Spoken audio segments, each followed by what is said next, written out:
Assalamualaikum warahmatullahi wabarakatuh. Perkenalkan, nama saya Nurul Habibah dengan NIM 056053-834. Di sini saya dari Prodi Sistem Informasi ingin menjelaskan flowchart dan pseudocode yang telah saya buat.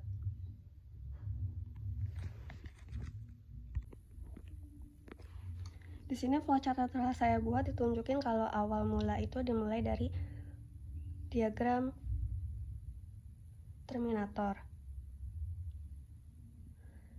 Bisa mulai, jadi kita mulai.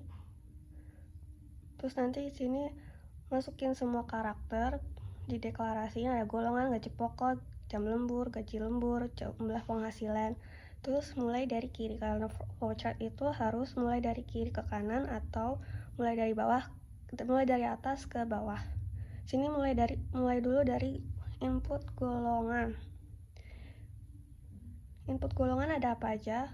Yang pertama, coba apakah betul golongan A? Kalau iya, gaji pokoknya 5 juta. Kalau bukan, golongannya berarti B.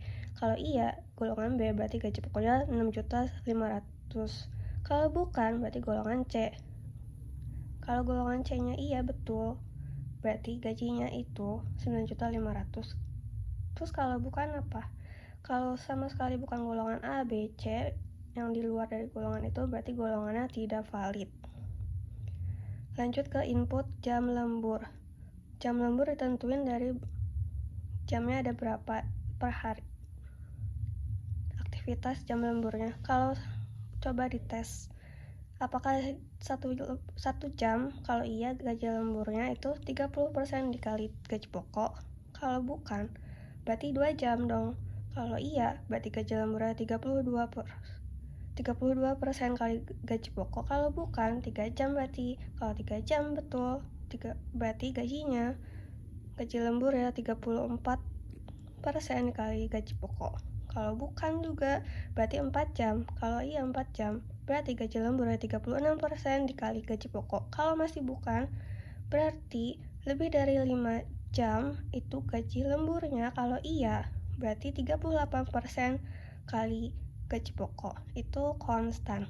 Tapi kalau masih bukan antara 1, 2, 3, 4, 5 atau lebih jam, yang kemungkinan berarti jam lemburnya itu 0, berarti menghasilkan tidak adanya gaji lembur. Semua arrow disambungin ke konektor, diagram konektor yang bulat ini abu-abu. Terus dihitung prosesnya. Prosesnya itu ngitungin gaji pokok yang ada di kiri sama gaji lembur yang ada di kanan, ditambah menghasilkan outputnya itu jumlah penghasilan gaji karyawan. Karena udah ditentuin gaji karyawannya berapa aja, maka selesai. Selanjutnya mulai ke pseudocode. Pseudocode itu dimulai dari keterangan mulai, kata-kata mulai. Di sini ngelakuin inisiasi, berarti masuknya ke persiapan. Kita sebutin satu-satu golongan itu masuknya ke karakter atau string mungkin. Jam lembur masuknya ke integer, dikasih tahu kalau nilainya 0 biar nggak ada kesalahan.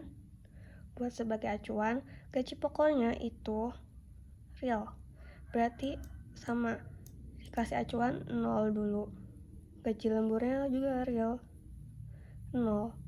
Jumlah penghasilannya juga real, kasih acuan 0 karena nggak tahu nanti hasil outputnya bakal gimana biar nggak error.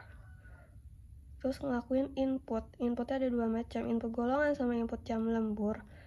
Di sini kita masukin perhitungan penentuan gaji pokok tiap golongan. Yang pertama, nentuin jika golongan A, maka dicetak gaji pokoknya itu 5 juta. Kalau bukan juga, berarti golongannya B, berarti dicetak gaji pokoknya itu 6.500.000. Kalau masih bukan, berarti golongannya itu C. Maka